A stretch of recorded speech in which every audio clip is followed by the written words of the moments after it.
Is it going to...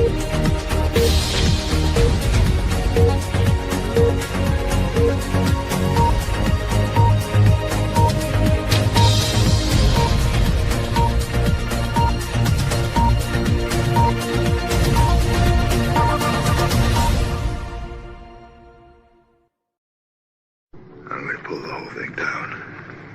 I'm gonna bring the whole fucking diseased, corrupt temple down on your head. It's gonna be biblical.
Hello, gang. Welcome to Patriots Across the Pond Monday Respect with Elisa and Stu. But unfortunately, Elisa can't be here today. She's going through a few things at the moment, so we're sending her all our love. But today, we've got an amazing guest who needs no introduction, really. Anne VANDERSTEEL. She's doing so much amazing work out there. But I am going to read your bio out, Van, Anne, because it's amazing. Anne VANDERSTEEL is a powerhouse in investigative journalism, constitutional advocacy, and boots-on-the-ground reporting, fearlessly tackling the most pressing issues threatening American sovereignty and freedom. As the host of Steel News, she is more than just a journalist. She is a war correspondent in the battle for truth, a dynamic public speaker, and a relentless documentarian exposing government overreach, corruption, and globalist agendas. From her coverage of J6 entrapment and the Fed's direction to her frontline reporting on the invasion at the US southern border with Operation Burning Edge, Anne immerses herself in the heart of every story, delivering not just the facts, but the path forward to restoring the Republic. As chair and co-founder of the American-Made Foundation, Anne is leading the charge for government accountability and constitutional restoration, supporting victims of Hurricane Helene, advocating for wrongly incarcerated J6 defendants, and exposing unconstitutional government actions with a focus on education, action, and defending the rights of the people. Previously the host of Steel Truth, Anne built a reputation as a trailblazer in alternative media and an uncompromising investigative journalist who refuses to shy away from stories the mainstream press ignores or manipulates. Known for her integrity, fearlessness, and elite network of sources, she regularly features A-list guests and high-profile insiders, whistleblowers, intelligence officials, and political operatives committed to exposing corruption. With a relentless pursuit of truth and strategic vision for restoring America's constitutional foundation, Anne isn't just reporting on history, she's shaping it. I love that. Anne, welcome to the show. Thank you. Oh, thank you so much. Great to be here with you. I'm sorry we're missing your co-host, but hey, you know what? We're going to get the message out today either way. And it's great to talk to the folks over in your neck of the woods because they do a really good job of making sure we don't connect, right? Yeah. Oh yeah, I mean that's why we do this, and yeah, we wish her all the best because it's where we go when we go. We're all fighting, even though there's a bit of discourse at the moment and people going this way and that way. We don't know Yeah. what's going on, and a bit of black pilling and dooming and glooming and stuff. We, you know, ultimately we're all fighting for the same goal together. But yeah, you're really busy at the moment because the main thing you've got going on at the moment is the Paul Renner, isn't it? Who's running for governor, and I believe the primary is tomorrow, isn't it? It is. Yeah, it is. We had early voting through this weekend through the 15th, and now we are through Saturday, I should say, and now we are waiting until the polls reopen again tomorrow. And tomorrow is election day for the primary. The field has got 11 candidates for governor. There's, of course, the Senate race going on and all the local races as well. But most importantly, you know, what we've learned, frankly, is we are up against a globalist agenda. And the globalists have their hands wrapped around the, you know, Washington, D.C., and they don't want to let it go because that's the muscle for these globalists, right? All the wars and everything. The bankers come in and finance it, and they send the United States military around the world to beat up on people. Similar to what the British used to do way back in the day. Now they just use us. It's still that same special relationship. And so what we've learned and what I'm trying to get people to fully comprehend is you want to make sure your state is locked down under the 10th Amendment, meaning that the federal government cannot bully their way into your lives like they did during COVID. And it was because we had Speaker Paul Renner with Governor DeSantis at the time during COVID that we had the free state of Florida explode. And Paul Renner was behind the architecture of the free state of Florida, getting everything back open, opening up the beaches, cutting off the mask mandates and all the stupid mandates that were going on. It was only the hospitals that we're taking the CDC protocol and guidelines that continue to do the bags of remdesivir or run death is near, as a lot of us called it, and just kept pushing those mandates because they were taking all that federal money and they were using the excuse of the CDC. And we learned quickly that hospitals like Sarasota Memorial Hospital are literally killing fields. They're organ harvesting people today. There's lawsuits about that. So if it were not for Paul Renner standing up and pushing back, bringing constitutional carry, getting rid of the woke agenda, he's agreed to have Surgeon Latipo stay on, who is, absolutely standing up against any mRNA shots and mandates for shots. So he's doing that and a whole bunch more. He wants to, get us out of this whole, feudalism. We left England for 250 years ago. We have property tax here. It's the same thing. He's going to eliminate property tax for homeowners that have houses that are valued from $0 to $1 million. You won't pay property tax. That is a huge freedom for people that I don't think they fully comprehend just how big that is. He's going to take on big insurance again. And he said, hell to the no to any AI hyperscale data centers in the state of Florida.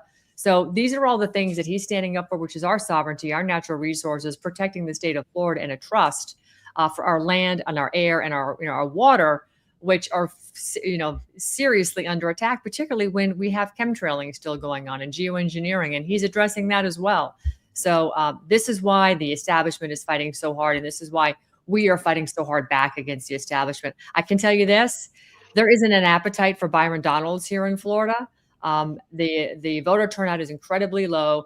Absentee vote by mail ballots are pretty good. That's a steady stream. And the Democrats are outvoting us in vote by mail. Surprise, surprise. But when it comes to people walking into the polls across the board, Republicans and Democrats, they're not energized. And so we hope that the people coming in are those that understand just what's at stake and are voting for Renner.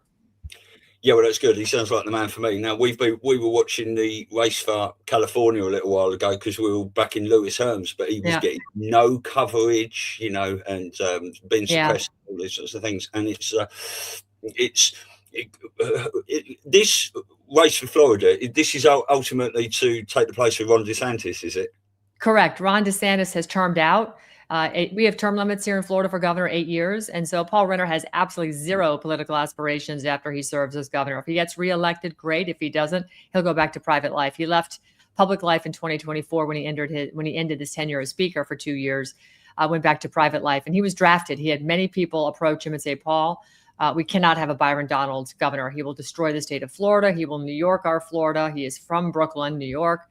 And he's beholden to the big special interest money, such as AI, big tech data centers, all this stuff. He is also beholden to the big private prison system. So when you layer in what we know the globalists want, one world government, one world money, so they can control all of us, right? And so while you see the United States government pushing, the Democrats heavily pushing the clarity and the genius, trying to get it through, right? Genius is done, trying to get clarity done. You understand, if you listen to Catherine Austin Fitts, just how serious the surveillance state is. It's more than your ChatGPT. It has everything to do with locking you into a financial system. While they won't call it central bank digital currency here, Trump has made an executive order over that. They are going to make it digital currency using Bitcoin and stablecoin. But what people don't comprehend is that our stablecoin is tied to the United States Treasury, which, by the way, Japan is dumping. China could absolutely bury us if they dumped all of theirs. They've been getting rid of their treasuries. But that treasury is also backed by the dollar, which is fiat. So in a sense, your stable coin is more fiat. You basically put fiat on the blockchain. We don't have sound money in this country. Neither do you. The only countries that are operating with sound money are BRICS, and they are converting their system right now over to that. I do hope we're going to see this transition into gold back and natural resources back, currencies like BRICS is doing.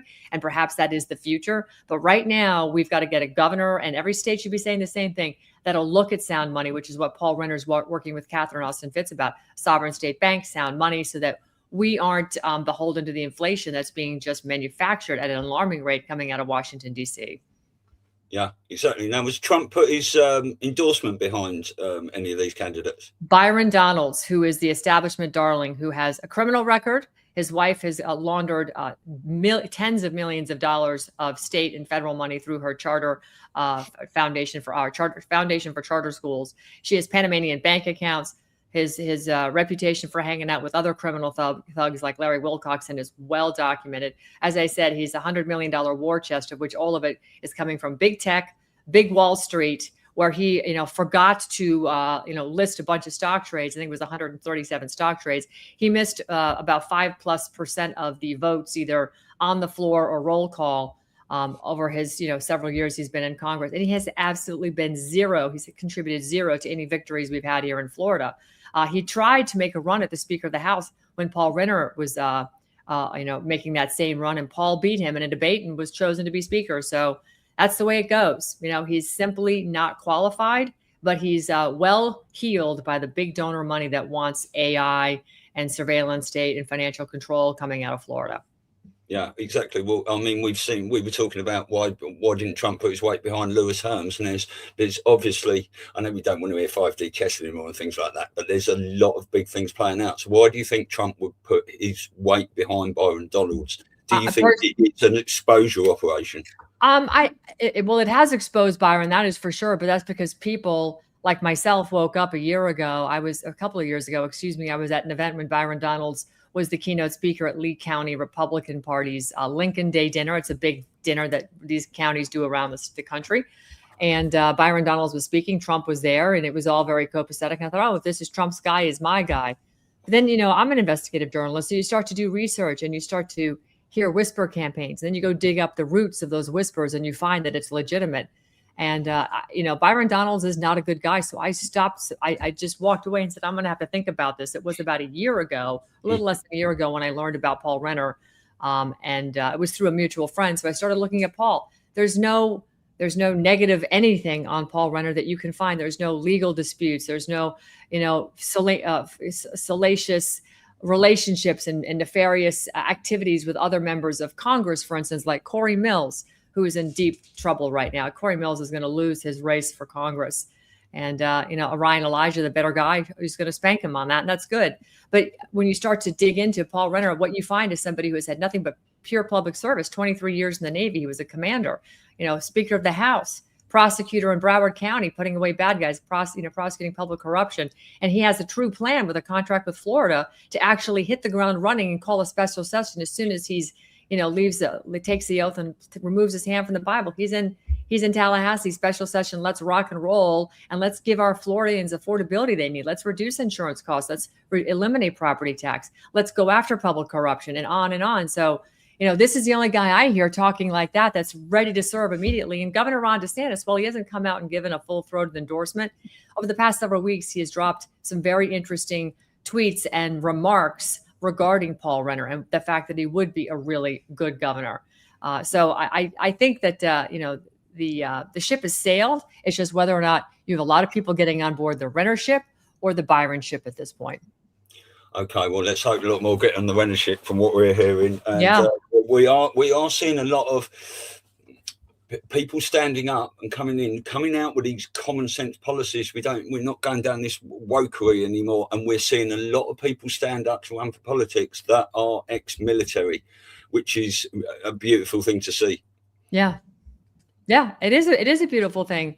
I think right now what we're facing, when I look at the lay of the land, this is truly biblical. It's light and dark, it's good and evil, and in every aspect of our lives, whether it's your PTA meeting, whether it's the military, whether it's your county commissioner, you've got people that are there because they want to publicly serve. They take public service legitimately for the title that it is. It's public service. You're serving the public before self. And if you do the right thing by the public, ultimately it's going to be the right thing for you too, because you're looking out for the best interest of the public. But unfortunately, you have those people who are going up against the exact opposite. Those that have been placed there, those that are there for what can it do for them, which is why you see so many people in Congress going broke or very, not wealthy, and they come out within a couple of years, multi-millionaires. Byron Donalds, for instance, comes to mind, along with many others, AOC, et cetera. And we are in this war right now for the soul of America, whether America fully comprehends we're a constitutional republic. We are supposed to be in when you go to serve, it's because you're serving for the betterment of everybody. We're a Christian nation, and we have to defend the integrity of our Constitution, which protects our God-given rights from those that would want to oppress us. And, we were so unique in that fact. And I know, we have this wonderful relationship with Great Britain and her people. But as a people of America, I don't regard your government any more than I regard mine. I think they're all utterly corrupt and they're infested with terrible people. Are there some good ones in there? Yes, but over time, evil has taken over, and it's up to us, God's children, to stand up and push back on evil. And we're seeing it happen everywhere around the world. I look at what's going on in South America, for instance, and you see the people rising up and pushing back. I mean, the Lula hijacking of Brazil is what I reflect on a lot. I look at what went on in Argentina. For God's sakes, they elect a libertarian down there and against all odds. So it can be done. We can do it here. I'm not convinced that the timeline is going to keep up with my timeline, if that makes any sense. Yeah. I'm ready to roll and ride at dawn. One if I land, two if I see, sort of a thing. But I'm still waiting for the Americans to get to where I'm at. Well, I think not just Americans, people worldwide are being given a lesson in politics, whereas 10, 15 years ago, no one used to look into politics, but it's so in your face now, and people can see that it's not, this illusion of two-party politics where it's just a uniparty is being exposed every single day, isn't it? And we want to move into a new system of, policy rather than politics. Yeah. Correct. Yeah. I like that. Policy versus politics. And that is what I think people fail to remember. This is about us, we the people. We are the government. And at some point, we have to recognize agency government isn't about we the people. Show me in the Constitution where agency government protects our civil liberties, our rights, our God-given rights. It's not even mentioned, number one. Number two, it doesn't. And the fact that we have a Supreme Court that overturned the Chevron deference, Loper Bright was the case that was overturned to restore the fact that agencies are not legitimately allowed to create law and adjudicate the law, interpret the law and adjudicate it. They are not judge, jury, and executioner, but it's to this day, we still see that going on. Nothing has changed since they overturned Chevron. I mean, if in fact we were adhering to the law, if the Supreme Court was able to if people would bring lawsuits, in other words, against agencies for not doing their job, I don't think the Supreme Court would stand up to it. It's like we've become the Supreme Court in name only. I'm looking at, for instance, the Securities and Exchange Commission. This is an area I've been covering for the past year regarding naked short selling and how Wall Street is just literally creating synthetic shares, meaning they're selling shares of stock that they don't own, they haven't located from another broker to borrow or a bank to borrow to say that I'm going to borrow this share and sell it at a lower price. They're just synthetically selling something they don't actually have the ability to produce, if in fact they're forced to, so they can make the profit on the stock. And yet the SEC and FINRA, the self-regulatory organization, have very strict rules about this under Rule 201 that you're not allowed to do that. And if you do, there must be a correct exemption that it falls under in which to perform that sort of stock trade. you see Ken Griffin's organization Citadel selling millions and millions of shares of stock they don't own, and yet because he's a huge donor to Byron Donalds, $10 million, there's no accountability. And Byron Donalds is on the House Finance and Services Committee, House Financial and Services Committee, and he should be all over this. But because he's getting money from the wolf of Wall Street, he's not going to use the regulatory agency to protect the rest of us from having our stocks devalued through naked short selling to go after. And at this point, when companies like Citadel and Virtue and Anson hedge funds and others do this sort of nefarious behavior, they get a slap on the wrist and maybe $1 million fine or something, minuscule compared to the tens of millions or billions they've made. It's like the cost of business. And so this, to me, is not an effective form of representative government. It is literally rules for thee and not for me. It is designed to protect the industry that is corrupt and is taking advantage of people at our taxpayer expense, because it's taxpayer funded jobs that are doing all these things, to look the other way. And then you have a Department of Justice, which doesn't provide any justice at all. No matter how much you bring to them, all the evidence, nothing ever changes. So we don't have an effective constitutional form of government here in the United States, and neither do you. Nobody around the world does. So at what point do people go, wait a minute, God didn't put us here for this bull crap. God put us here to be free, and he expects us to stand up for what's right. He wants us to have life, liberty, and the pursuit of happiness. And yet we don't do enough about defending that. No, exactly. We're talking about corruption there, going right up to the Supreme Court. That you're good friends with Lloyd Brunson, aren't you? Can you tell us a bit about the Brunson case? Because apparently the Supreme Court won't even look at it, will they? No, they keep dismissing it. They won't hear it. I've actually lost track. I think he's been there now 4 times, maybe more. I'd have to go back and look. I don't know. I haven't spoken to Lloyd in about probably 6 months. But this is just a clear-cut example of the lack of concern. They have the Supreme Court, agency government, the federal government, your congressman, your state senator, and a lot of times, and even your county commissioners at the local level. They don't seem to fear us because we don't seem to do what we need to do in order to stand up and push back. And if you look in the United States at the state constitutions, right, it's very clear that when the people are dissatisfied with their public servant, even though these people don't see themselves as servants, they see them as above us, they're above the law. But if we're dissatisfied, whenever we choose, we can remove and replace them. And there are episodes. There's a town in Michigan whose name, I'd have to look it up. Maybe somebody in the chat could figure it out. But there's a town in Michigan that recently locked the doors on their public servants because they weren't doing what they wanted, changed the locks, and elected new people and banned the people from coming back to work. We need to do this stuff. We're paying their salaries. It's like, how fundamental is this? Why does anybody think that's an exception to the rule? That is the rule. Well, exactly. Well, let's talk about another one of your good friends, General Flynn, the importance of local action equals national impact.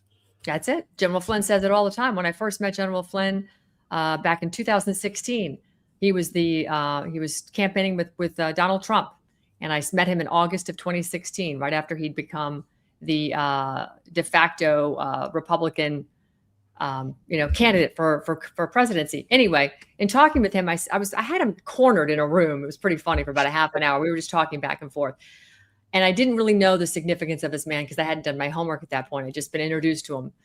Now I know just how significant he's been all this time. But he did tell me at that point, I said, how are we going to do this? He goes, Ann, it's going to require you to get into your community and go door to door, hold parties. And it's literally people educating people because you cannot depend on the media.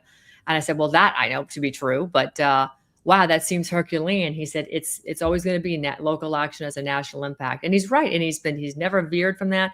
And it's never more evident than in this election here in Florida. I see Nancy McGowan is in the chat.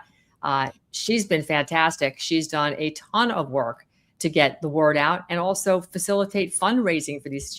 She says she's just a housewife, but she's more than that. The woman is incredible. She's incredibly, connected.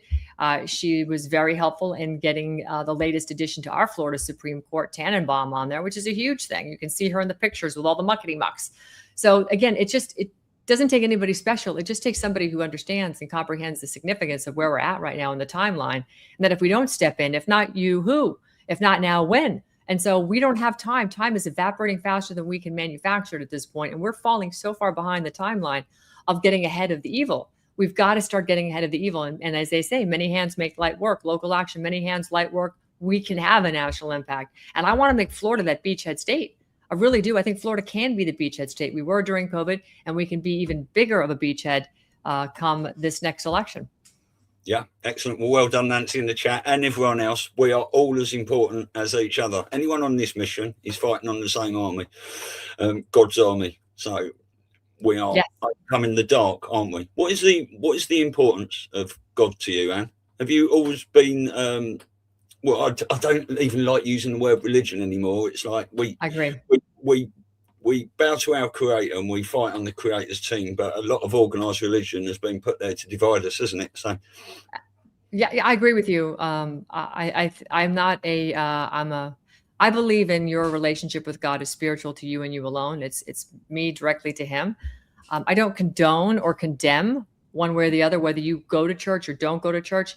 That's not that isn't my concern. My concern is when you put the pulpit above your relationship with God, because I don't believe anybody can get in between you and God. You might listen to your priest or your pastor and they may have a good message, and that's great. It's what you do with that message to strengthen your relationship with the creator.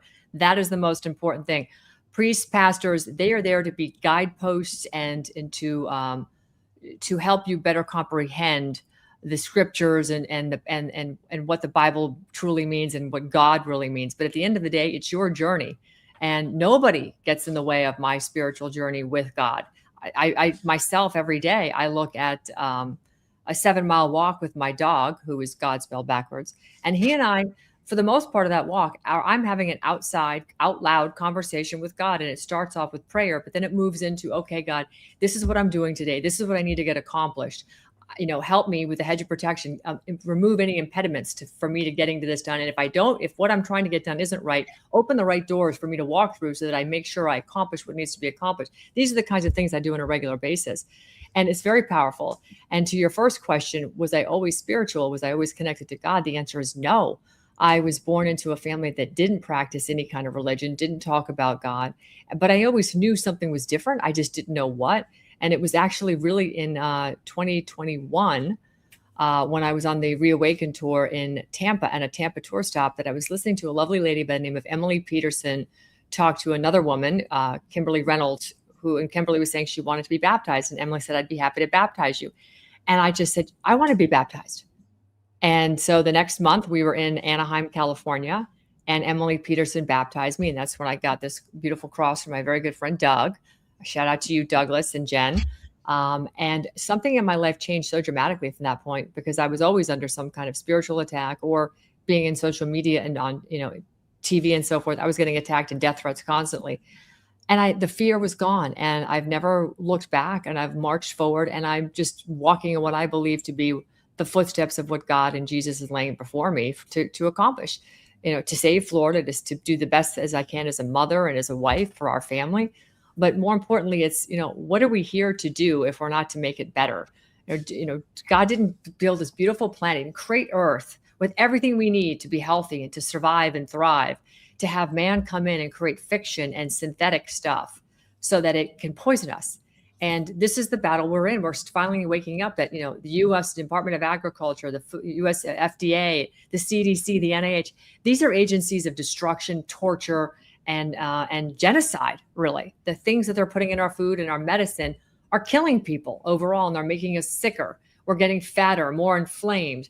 And so we are watching this, sort of this awakening happen, and people going back to nature, back to, nature's, God and nature's God, and figuring out how to thrive in that environment. And I can tell you right now, I very rarely see doctors. The one I do is Molly James. She's got her own clinic, James Clinic. I'm on a telehealth plan with her, and I've never been healthier. So, and again, she's all about holistic medicine. Well, exactly that. We said many of the people that were awake before COVID struck, right. The main lessons we have learned since is about taking care of our own health, not going to the doctors, trying to avoid the hospitals, distilling our water and all these sorts of things. So that's what we really learned. And other people have said as well, just going back to God a bit, that when you said there, we've got a divine connection straight to God. A lot of people have suggested that, putting the churches involved is to take that connection away, even though a lot of beauty happens in churches and stuff. But it's like to get your connection with God through, you know, a pastor or someone else. That's right. And, you know, like I said, I'm going to pick on you, Nancy, if you're still listening. Nancy is a devout Catholic, and I used to be married to a Catholic, and I went to a lot of Catholic churches. In all the Catholic churches I went to, I only had experienced one priest that I really connected with, that I felt that lifted me up. Now, that's not a condemnation on the Catholic Church. What I'm saying is, I always felt that my divine connection to the Creator was so clean and the direction I knew what was right. At the time, I wasn't calling it so much God as I was like, I knew it was a moral compass, right? But that was really my Holy Spirit and my discernment. I just didn't know what I was dealing with at the time. Now I know. And so if you are tuned into Christ consciousness, and I see English Hawk in there, Stu Ann. Oh, okay, sorry. English Hawk said Christ is within all religions or ideologies.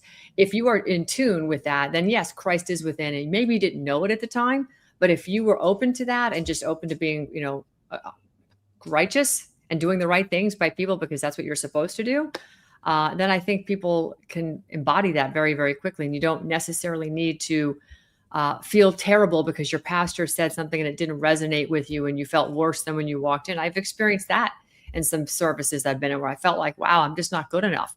You know, I mean, and I don't want to live my life where I feel like I'm a constant slug. I don't think God would want you to feel that way either, in any direction, unless, of course, you are doing terrible things. Then those voices should be talking to you because maybe you've lost your Christ consciousness. And that's where the pastor can be very, very helpful and not interfere with your direct connection. Maybe he needs to guide you back to find that divine connection.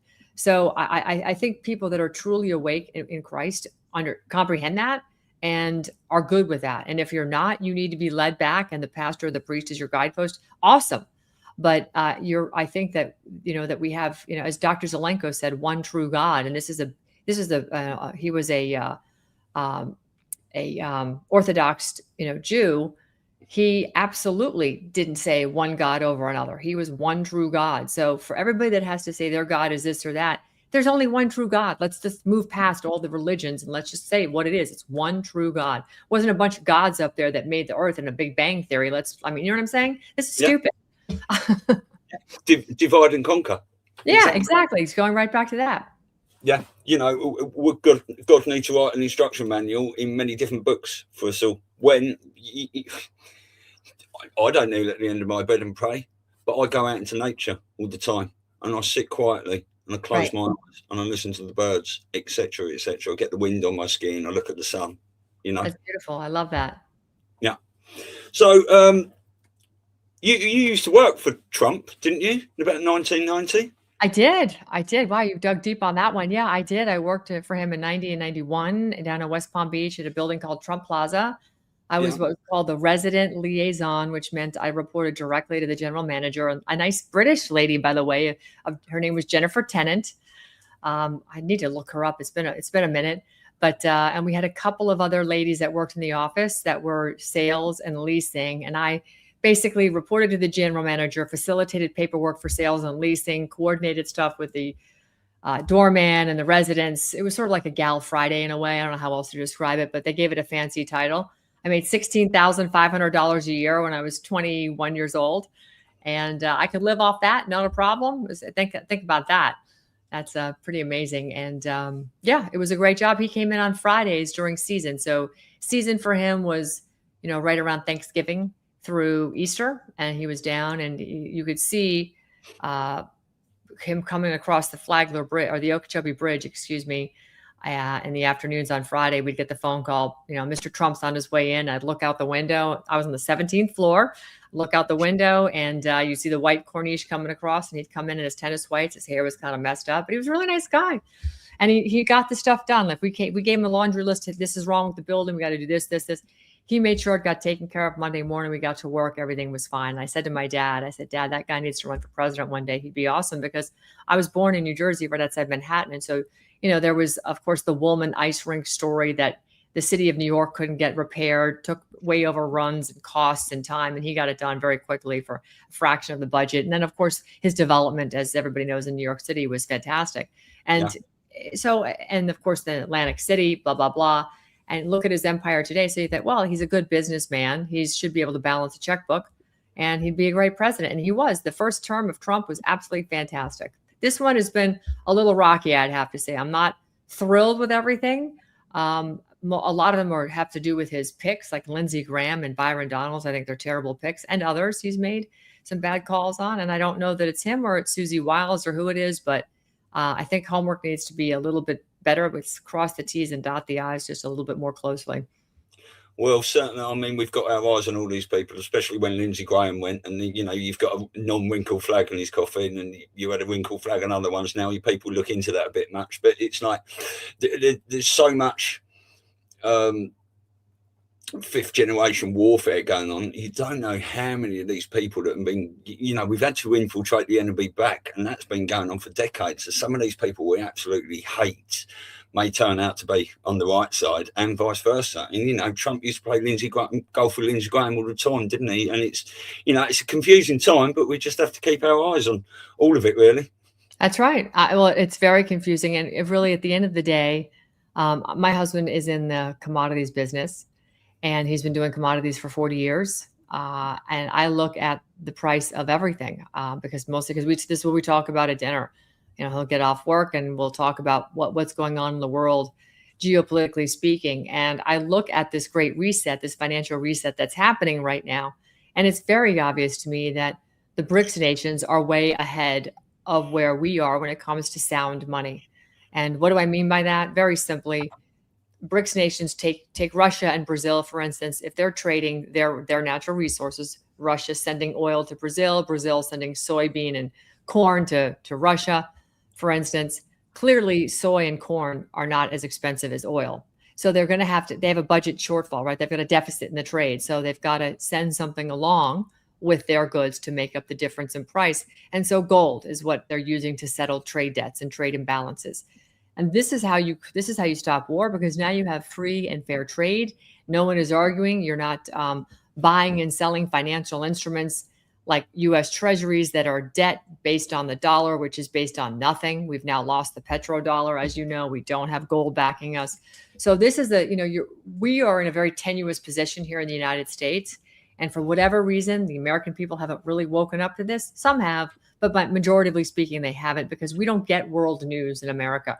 We have no idea, not me, but a lot of people have no idea what's really going on around the world and how the world is operating on its own without the United States in many cases. And so while we're going through this financial reset, BRICS has figured it out.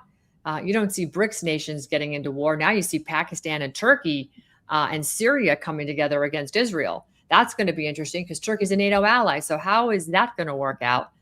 Pakistan's not part of NATO. Israel is not part of NATO. So it puts us in a difficult position if Israel decides to attack Turkey, because you've got a nuclear country backing up another country that has our nukes sitting on our base in it. It's you would have Israel, an ally, attack us. It's all very, very disconcerting.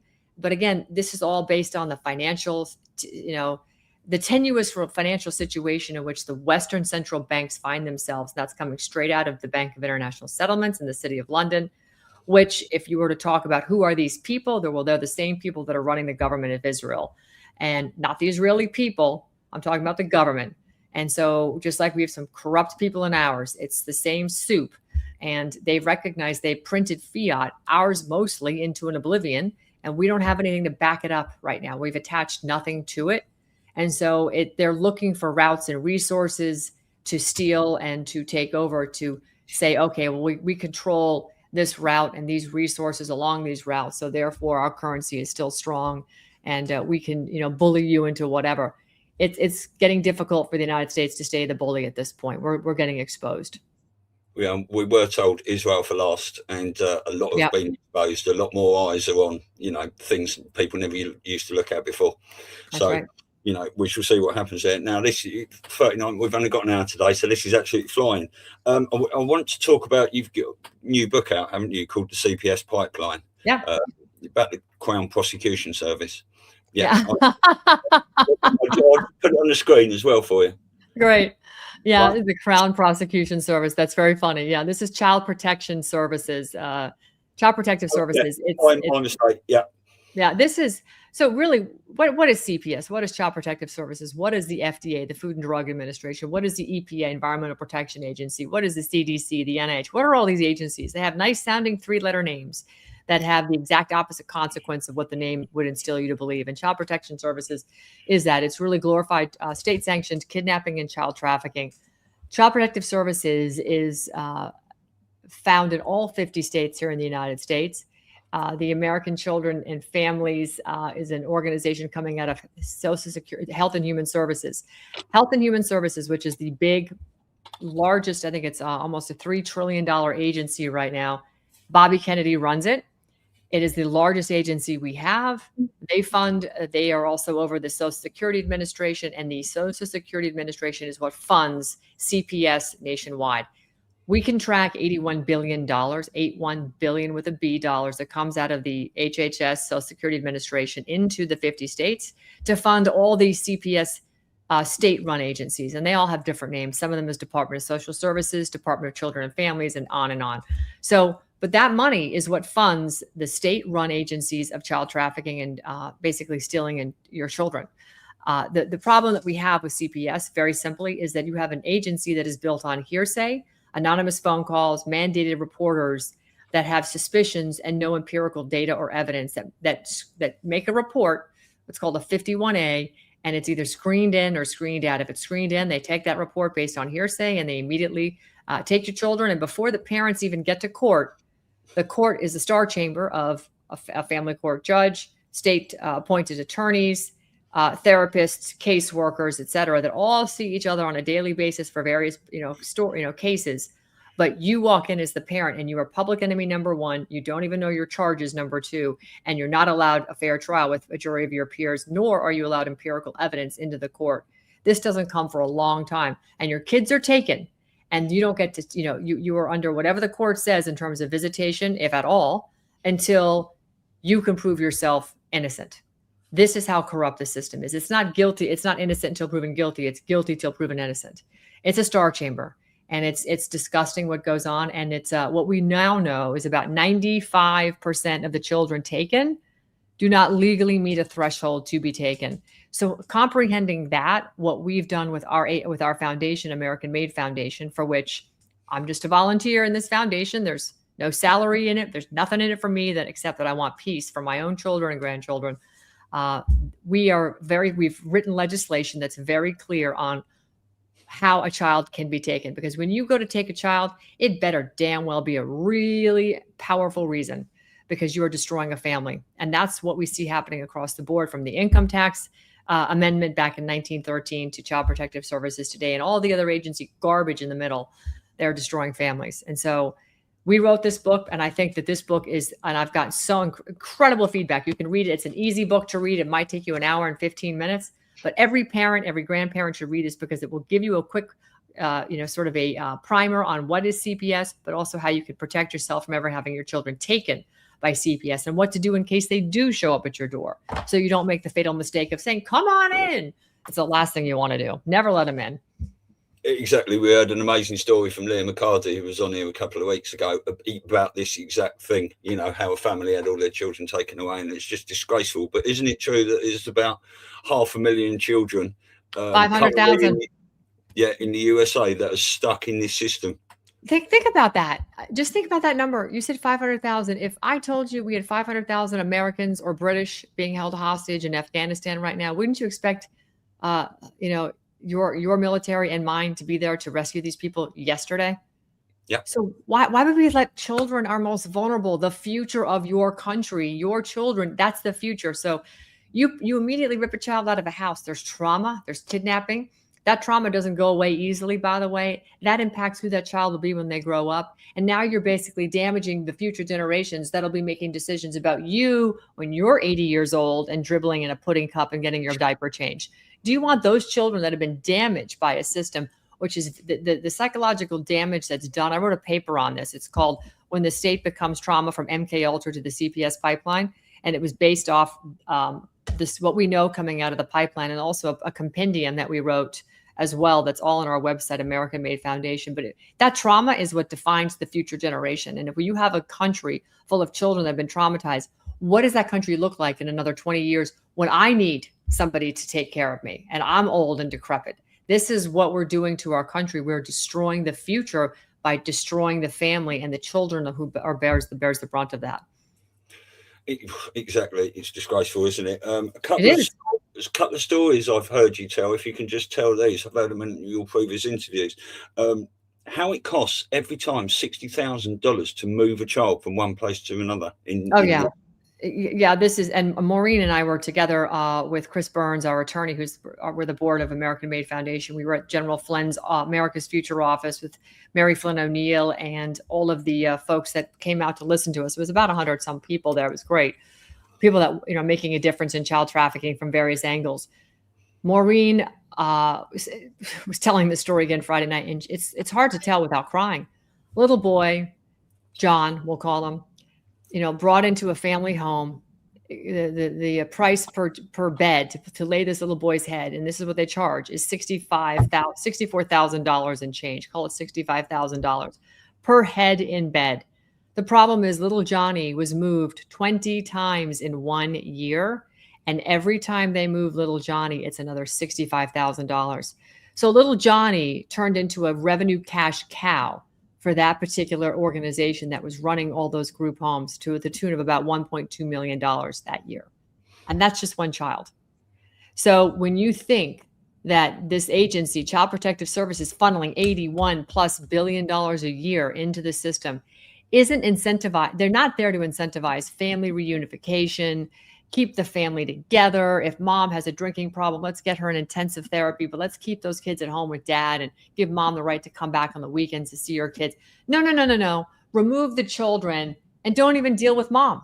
Mom still has a drinking problem. This is what's going on. They don't do anything to help. And so this is why we have to stop that. This is why you have to have definitions and legislation about exigent circumstances. This is why you have to have the church is very involved in all of this and coming back and providing the support to help mom with the drinking problem, to have inpatient in-home health that can go in, to have the money coming from the private side of this versus the public side, because the public money is endless. They'll just keep printing it just to keep pushing this out there. And then you never solve the issue. But what you do is you make a lot of people very rich while you destroy families, and you definitely destroy the future because these kids never recover from this. It's just a heinous operation. Sounds like a massive satanic money-making scheme. You said it from your lips to God's ears. Absolutely, it's satanic. No question. Exactly. And you told another story about a little guy called Judah that was moved. Oh my God. Yeah. Horrible. Judah, this is a terrible story. So Judah Boyce, Shelley Boyce and her son Judah Boyce, they have 4 children. They live on an organic farm and in North Carolina. And unfortunately, little Judah was diagnosed, so they thought, with some kind of cancer. And so he was ultimately ended up at St. Jude's Children's Hospital. It's an affiliate in North Carolina. They started them on a chemotherapy regime program, blah, blah, blah. But the parents are very astute. They know about all sorts of adjuvant supportive care to help keep his, body healthy while he's being poisoned by chemo. They were giving him his chemo, but his numbers were never bad enough, meaning he wasn't sick enough. He wasn't dying fast enough for them when he would go in monthly for his blood tests. And the St. Jude's basically said, we think you are not giving your son chemo. So they hired a nurse, $5,000 a month additional, to come to their house every day and administer the boy's medications, document it, videotape it, all of it. They still didn't believe them. And so they said, if he just comes back and his numbers aren't bad enough, we're making a referral to CPS. And they made a referral to CPS, despite the fact they could show that they did all the things right. As it would turn out, they now don't believe he even has cancer, ever had cancer. The child has suffered traumatic brain injuries from this. He has seizures regularly from this, from the treatment that they gave him, because they poisoned him when he didn't need to be poisoned. And so this is what we're dealing with. And this was, again, the threat of CPS working in concert, basically over a medical kidnapping case coming out of St. Jude's Medical, Children's Hospital. I used to be a big supporter. I used to send him $1,000 a year. That was a lot of money to me. Okay. I used to send him $1,000 a year. I cut that off. I sent the stuff to Eric Trump to let him know, because that's one of his biggest charities. I never heard back from him. I don't know what's going on, other than we the people have to stop supporting stuff like this. And now St. Jude's, I'm hearing they're in trouble. The hospital is losing money at this point, because I think people are wising up that there's alternatives out there that are far more successful and less toxic. And they're hearing the horror stories like this. And I'm glad this is how we correct the system. We have to do what we have to do, what's best for us, and let the chips fall where they may. And I'm happy to hear that they're not doing well, because look what they did to this little boy. Oh, exactly right. Well, dark tonight. People are becoming aware of all of it now. People are getting involved and not putting their wealth where they thought it was doing. What we're seeing is that pretty much all these organizations that have told us they're helping children, helping us, helping our bodies, are not. They're doing the exact opposite. They want to keep us ill. They want to keep children away from their parents. They want to, it's this Marxist ideology, satanic agenda. It's just going on and on, isn't it? Thankfully, it is coming to light now that so many people can see what is going on. And this is what we're all fighting for constantly. It is what we've been fighting for constantly. And you have to wonder, when you look at history will show us. You had the Muslim invasion going back to the Byzantine Empire, right? They've come and taken over, and we're seeing it's happened in your country. It's happening in our country right now. Again, why Paul Renner is so important, because he's not going to let that continue to happen down here in Florida. We have too many, according to him, already. And a lot of them shouldn't be here because they've came in across the border with other intentions. But it is, this pattern, this cycle repeats and repeats and repeats. And right now we're in this process of a cycle where we're waking up and we're seeing it. Now, what we need to understand is we've done this a few times in the past over the last 1,000 years. What do we do to change so that this never happens again? How do we get humanity to want to just not go back to sleep? We're waking up, but what is the catalyst for us to never go back to sleep again, so that we don't repeat this in another 200 years? Do you see what I'm saying? This is what I think about all the time. I'm like, what can we do differently that we haven't done before? How do we change this? Because again, I'm not going to be here in 200 years. What does it really matter to me? But I'm going to have great-grandchildren that will be, or great-great-grandchildren, whatever it is. I don't want them to suffer. I don't want to think my lineage is suffering just any more than my great-great-grandfather fought in the Revolutionary War. He wouldn't want to think that his granddaughter, me, is sitting here going, wow, we're facing another Revolutionary War again, Granddad. Sorry about that. We dropped the ball somewhere. We allowed the ball to drag us into World War I and World War II and a whole bunch of other garbage. It was all manufactured. We didn't have to do any of it, but here we are, and we're looking at it again. We're talking about nuclear bombs. Like, what? Well, what it takes is 95% of people on the earth, probably a bit more, to all stand up and rise together in mass non-compliance of what's being done to us. But this awakening is just happening so slow. I can understand why it's been done like that. Is the frog in the pot in reverse, and you can't wake someone up by throwing a bucket of cold water in their face, but we all want the band-aid ripped off now, don't we? Because we can see what's going on, and the people that haven't woken up yet, I mean, whether there's going to be some sort of massive scare event or some financial banking collapse that's going to scare the crap out of everyone to get them involved, we shall wait and see about that. But when enough people stand up together in unity against the dark, their game is over.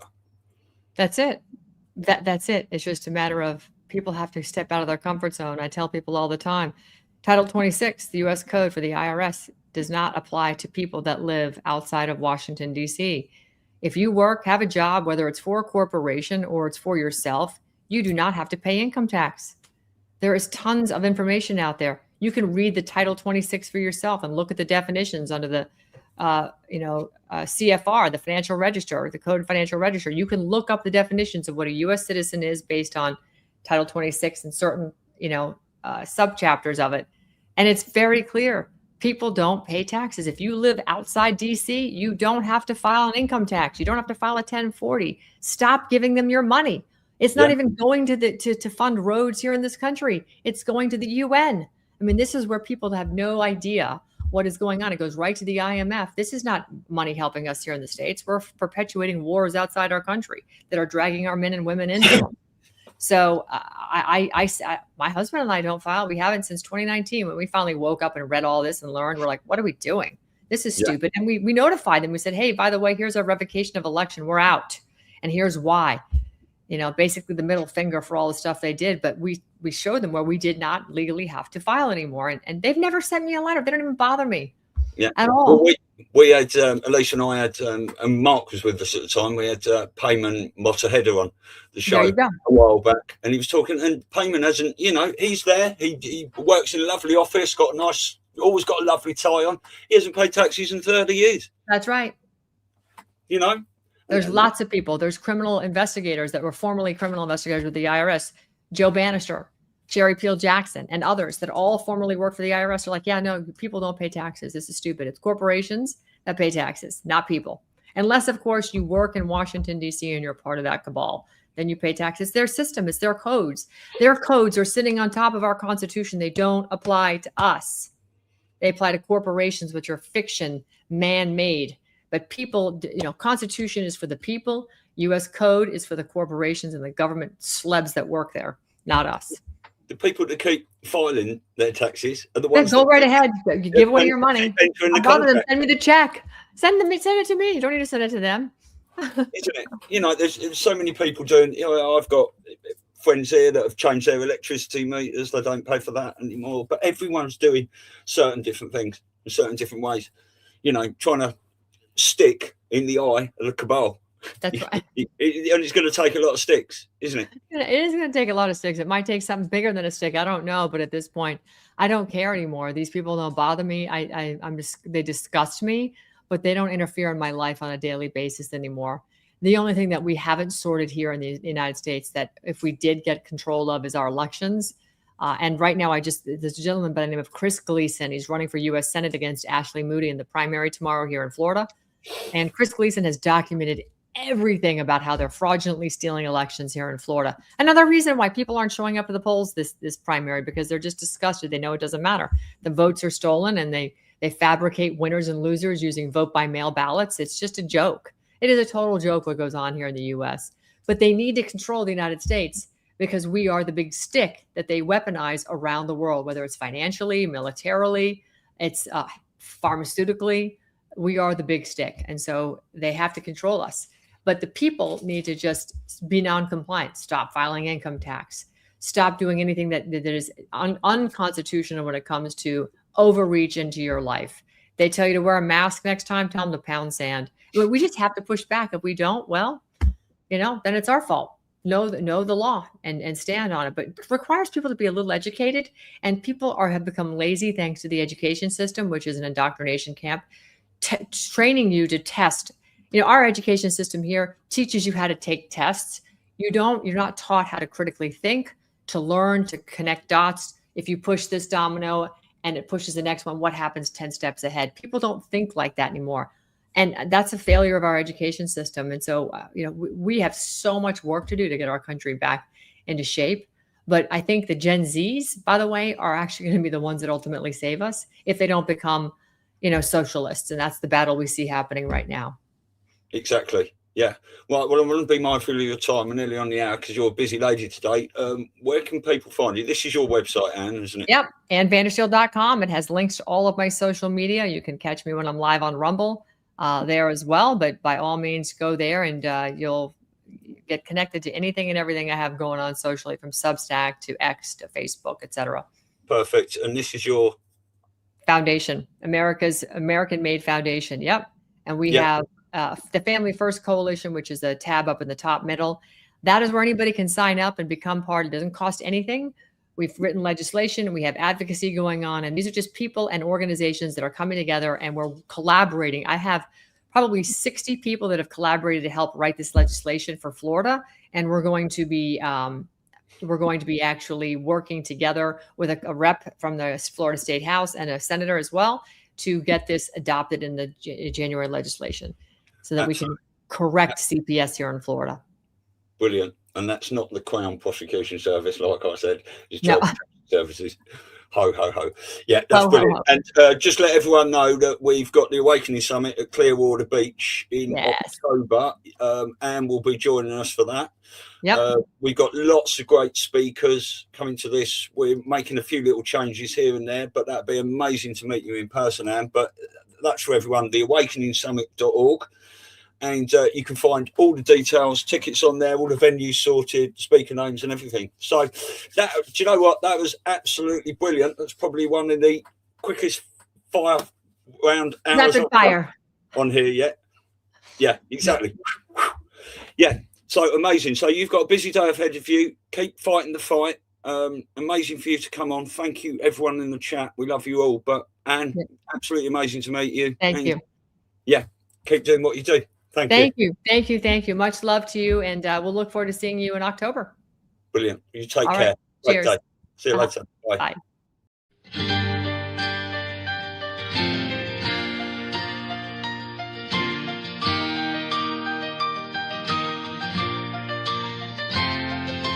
Children are the center of our world, and we do our best to show them that we care. But evil is lurking everywhere to steal their youth, kill their soul, show them things that they should never know. We live in the craziest of times, you never know what's in another's mind. We keep them safe, protect from bad, but they just choose to make them sad and keep their evil rituals alive. Who saves the children? We do. Who keeps them safe and warm and so secure?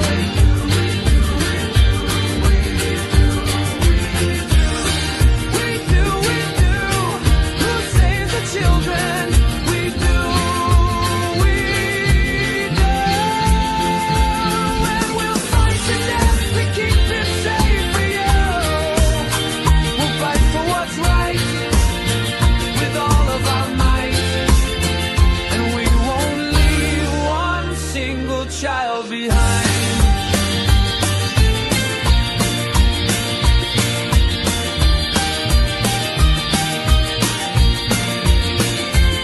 They've been here since the dawn of time, and their actions take a twisted mind. But we won't stand no more.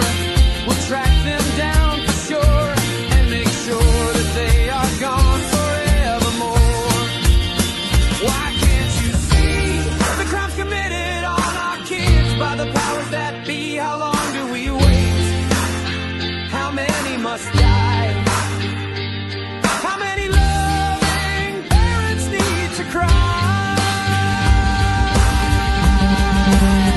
Who saves the children?